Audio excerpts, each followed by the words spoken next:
All right, welcome into the Wealth Building for Dummies podcast. We're on episode number 107, and my name is Kyle Demian. I'm joined here with my buddy Renji Matthew, as always. And today we're going to be talking about mindset and the mindset that separates winners from everyone else.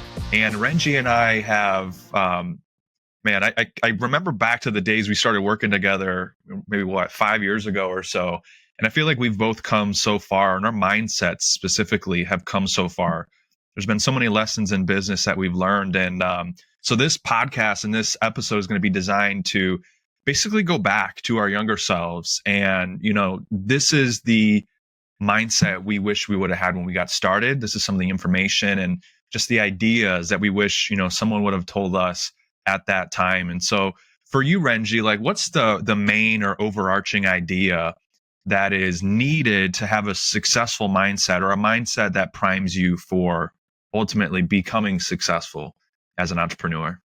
I think the biggest thing I know for me in my entrepreneurial journey was never giving up, right? I think growing up in the era we're in with social media and people talking about, quick rich, quick wealth and all this stuff, it's easy to get dragged into. It's like, let's try this out. If it doesn't work, let's move on. It's not like sticking it out for something.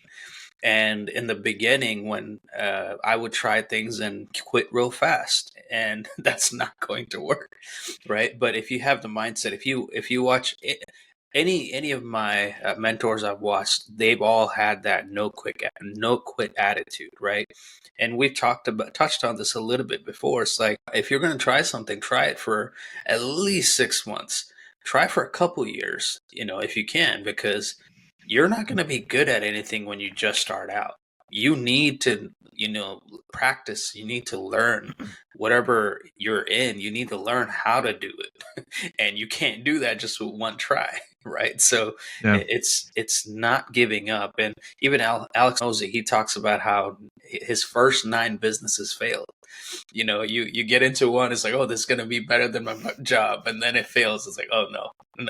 Okay, let's try this one. It's like, this time it's going to be better. I'm going to do it better. It's like, oh, well, that failed. Okay, 3rd time's a charm. Let's do it. Come on. Okay, that failed. 9 times. Can you imagine failing 9 times and still keep on going? Now look at where he is. Right. So I think that's one of the biggest things I've learned from successful entrepreneurs is never giving up and keep on trying, keep on getting better yourself, because if you can get this better, anything else can work out eventually. Absolutely. And just trusting the process, I think too, and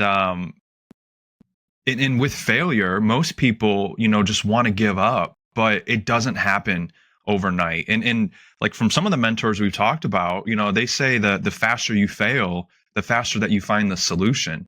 And and for you, Renji, I know you've tried and you've done multiple businesses before. You've talked about it, and over the last 4 or so years, I think, if I forgot the timelines right, but you've become a financial professional, and you're still doing it. So I'm curious your answer, and then I can give my intake for myself as well. But like, what was it, if anything, specific about financial services, had you stick it out? Because during the beginning, like anything new, like any new business, it's not easy. It's tough. No. Right. But like, what had you stick it out and keep going forward, even through some of the early failures that you might have had? Yeah. So if you've been watching this podcast for a while, my background is nursing. And as a nurse, something that, one of the qualities I got from being a nurse was caring about people, right?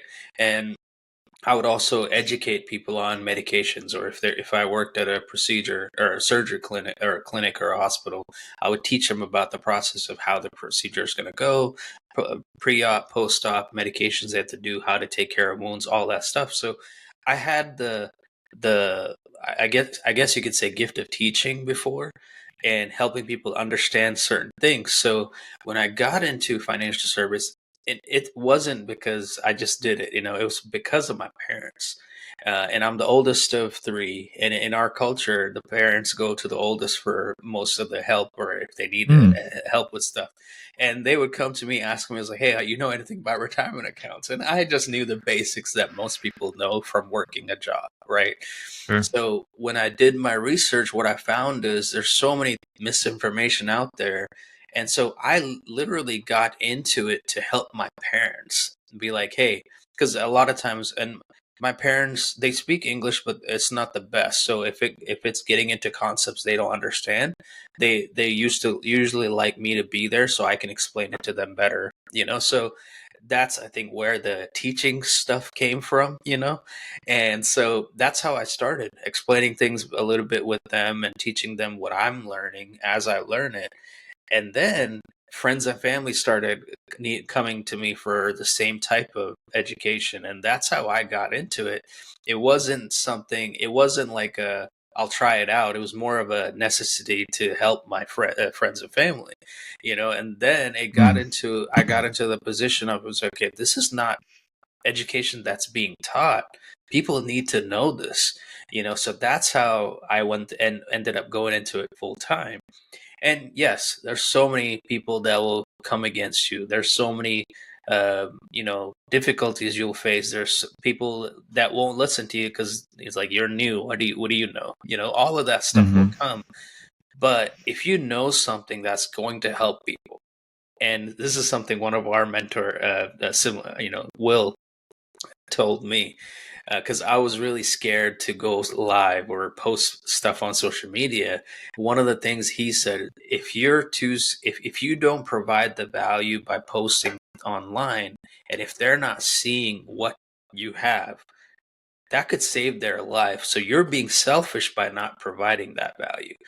And I remember thinking that, and I've talked to several people since then. Imagine if you have a solution to something and someone's watching you from on social media, and let's say you didn't provide that value, and that's the one thing they were waiting for, and if they didn't get that, they were going to commit suicide. Think about that, how powerful that is, you know, because there's so depression and suicide rates are high, right? And something that you have in your mind that could help so many of those people, you know. That's another person I listen to, Bedro School, and he talks about this too. Like, you know, there's some kind of power that God's given you, that, you know, the wisdom that you have could save people's lives. But if you're too scared to post, if you're too scared to provide that value by just posting a 30-second video or 10-second, whatever it is, that someone that needed that was watching, and if they saw that video, it just changed their mindset to not commit suicide. Oh my goodness, how many people's lives could you change, right? So that Yeah. is where now every time I'm scared to post, that's what I go back to. It's like, okay, this could save someone's life. Yeah. Not that I have that many life-saving things to talk about, but Sure. that's the For mindset sure. I go into, because hey, it could help someone. And if I don't provide that value, they're not going to get that help from me.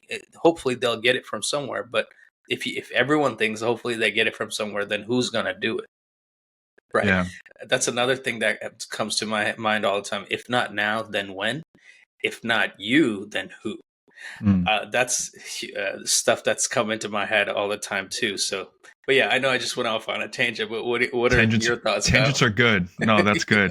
But it sounds like, you know, to you, you found your why and your purpose to help other people. And I think most importantly, it excites you. And that's kind of what I was going to go into for myself, is just quite frankly, the financial service industry excited me to be able to help people with money, because we're not taught about money in schools, you know. And so yeah, for me, um coming out of high school, when I was in college, we had an unexpected passing in my family. My aunt had passed away in her mid 50s. I think she was 56, and it was totally out of the blue. But because she had a life insurance policy and got some of her ducks in a row for her financial planning and her retirement planning, there just was not any financial worries when she did pass away. So I got to see like the proper side of doing your financial retirement, strategy and leaving a legacy. And that's exactly what she did. And fast forward to, later that year, there was an individual in our community that passed away, and they were trying to raise money for a GoFundMe. And there's just two totally different routes. The wealthy do things totally differently than the average person does. And that was some of the information and the knowledge that when I first had that realization, I was like, hey, there's something to this. And then I read a book or two, and then I came across Robert Kiyosaki, Rich Dad, Poor Dad, and he perfectly talks about how there are wealthy people and there are people that are not wealthy, and the education, the information that they have access to is just totally different, and they think totally different. Mhm. And then when I saw that, that's what excited me, not only to correct it for myself and for my family and to be able to make an impact on my family, but also to go out there and help others as well and to educate. And that's the whole reason we started this, this podcast, and why we're still growing. We're still doing it today because I think we've both tried real estate, wholesaling. We tried drop shipping. We've tried the other avenues, and people can't be successful with that. People can definitely make it, but going back to what you said earlier, you got to trust the process. There's going to be some failures. And I think if you're not really, really excited about it, that's why, you end up giving up or moving on to something new, which is exactly why we're not doing real estate or drop shipping. We probably tried it because we saw it. Maybe it was a fad, going on the internet around then, early, 2020, 2019. I remember seeing it. It was almost everywhere on social media. And then, with that, like anything, with time comes skills, and you always want to keep building those skills and growing, and that's why you need to just stick it out. And I think the rule or the saying is that once you spend 10,000 hours on a topic on one specific area, that's when you actually become an expert. So if you think about it, if you start a business with the expectations of making money in the first 90 to 120 days, there's probably a very small chance that you will, because you just don't have those skills. You haven't built it up to becoming that professional, you know? And then, so, I mean, that's my story, and that's why I got into it. And so I think I knew we were going to share a little bit of, the same beliefs and why we kept with it. And so, and with that too, like, I heard a saying today that it's never been easier to start a business because there's so much education and so much information out there. Never been easier to make money, never been easier to get in shape, but it's also never been easier to do nothing because we can Yeah. sit on our phones and get distracted and scroll and do other things, right? And so I just think it's very interesting, and you've got to find something that almost brings out a passion or an excitement in you. And it doesn't necessarily have to be follow your passion, but something that you are passionate about or that you get curious about to want to learn more. And once you discover, a problem that you can go help a lot of people solve, that's how you can actually grow and scale and make a business, almost out of everything, just solving problems. Yep. Right. Now, with that, Renji, anything else that you wanna add on? I had one other idea that we can go into before we wrap up for today, but I didn't know if you had any other thoughts on that. I mean, nothing other than like, just don't give up. Like there Yeah. is something that anyone can do, but it's just like Kyle said, it's easy to not do anything too. Hmm. But if you don't do anything, when it gets to that point where, let's say you're working a job and they let you go, because I talk to people almost every month that even friends and family, there's like unexpectedly they lost their job. At 1 week, I talked to them.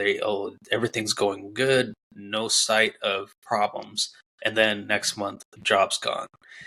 So that could happen. But when you have your own business, you control it.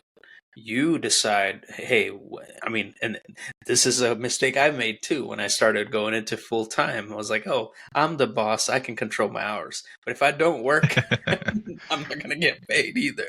Right. Yeah. So you can be lazy if you want to, but when struggles come, you're gonna have to not be lazy to get, so it's either getting ahead and trying to do what you can to be, make your own paths to success or entrepreneurship, or being dragged when you lose your job where you have to get up and go do something, right?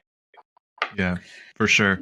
And I think most people, most people that are probably watching this, or most people that go to start a business, I think they say, that they have nothing to lose, or they feel like they have nothing to lose. And most people think that, that almost puts them in a sense of like desperation. But how I view it is, if you have nothing to lose, you're actually in the best position possible, because you truly have nothing to lose. Right? It's the people that maybe have a successful career and they're doing really well in their job, but they almost feel, trapped, and they want to go out and start a business where they do have some things to lose. They could lose benefits, they could lose money, they maybe have 401ks and so forth. But for those of you watching this, based on, once again, us talking to our younger selves, I'm making the assumption most people watching this have nothing to lose. And so use that as your superpower to go out and just try to build something great. And know that when you're coming from that position, you have nothing to lose but everything to gain.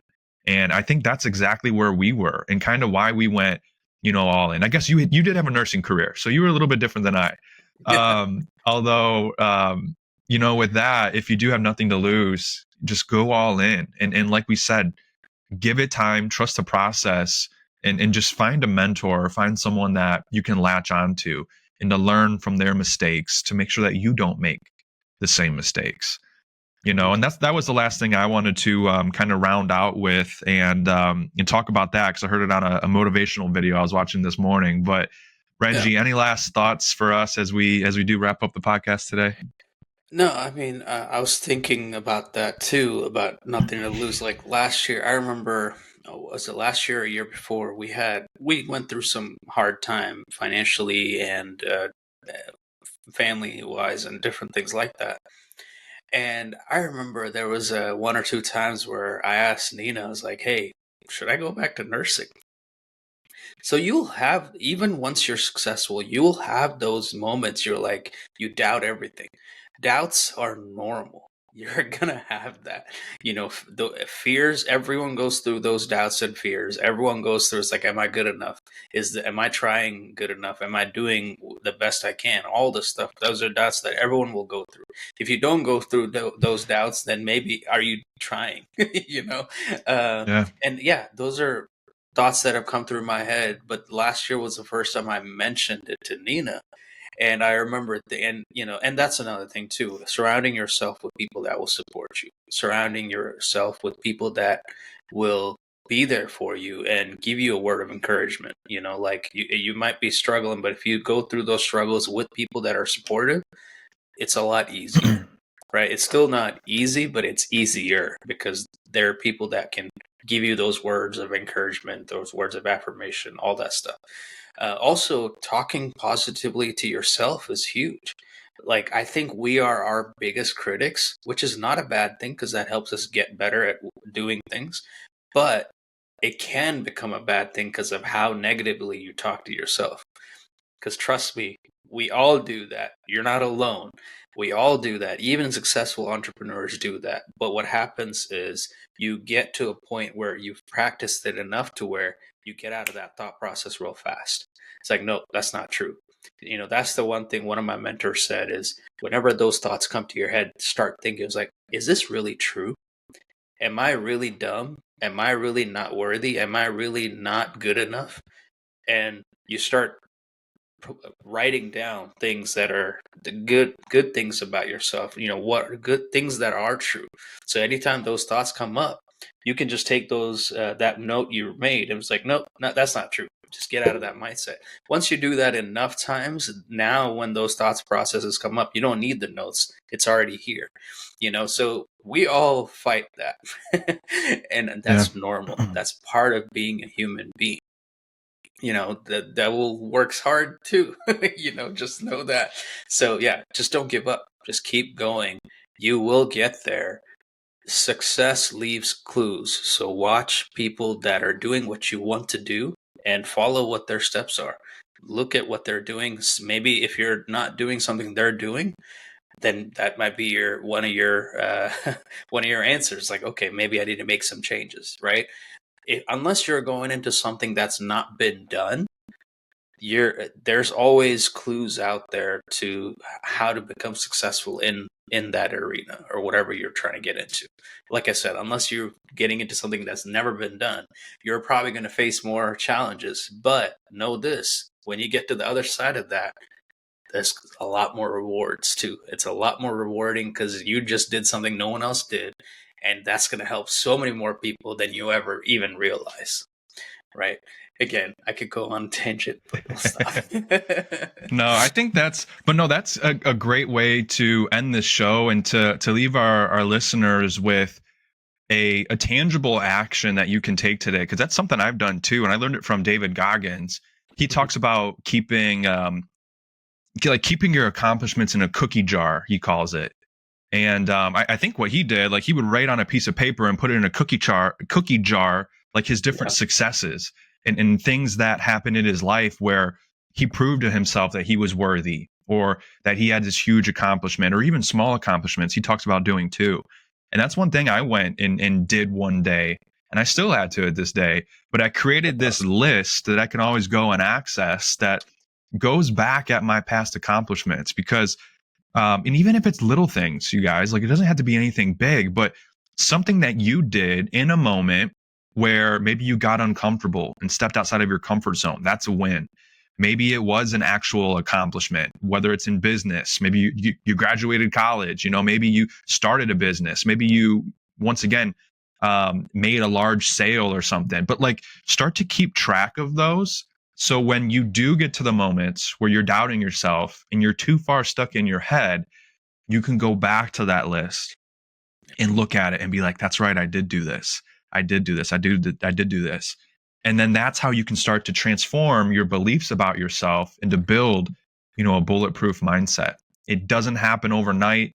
It takes years and years. And I think we're even still working on our mindset. We're not perfect. We're not satisfied with where we're at. But once again, this podcast is just documenting the journey, us speaking to ourselves, 5 years ago. I wish I would have started that list 5 years ago. I didn't do it all until about maybe 6 months ago. I started it. I went through and I was like, man, it's crazy the things that we've accomplished over time. But then also it's so crazy how we look at where we're at now and we still feel like we're behind. We're like, not where I want to be. You know what I mean? So it's just this ever evolving revolution that you go through when you get into business. And it's a journey, but it's a wild, enjoyable ride. And that's for sure. And so definitely with that, exciting. Why don't you guys, definitely exciting. Yeah. And so why don't you guys go make that list for yourself, and put any affirmations on there that you need, and make sure this is something that like you can access at any point in time, whether it's on your phone, or if you do the cookie jar example and actually get a cookie jar and put pieces of paper in there and crumple them up and then you can pull them out later. But do something where you're documenting your successes and go back to it and revisit it. Something also that I've done just to prove and to validate, myself and where I've come along in this business, I started collecting client referrals or reviews and like testimonials. And so if you guys have a business and you guys are actually helping and serving people, start a website, get a website where you can collect those. Because I'll tell you what, anytime I doubt myself, or if somebody tells me no in the, in our space in the financial world, I go back to it and I remember like, hey, I am providing a value. I am providing a service. I am helping people. Some may see it, some may not.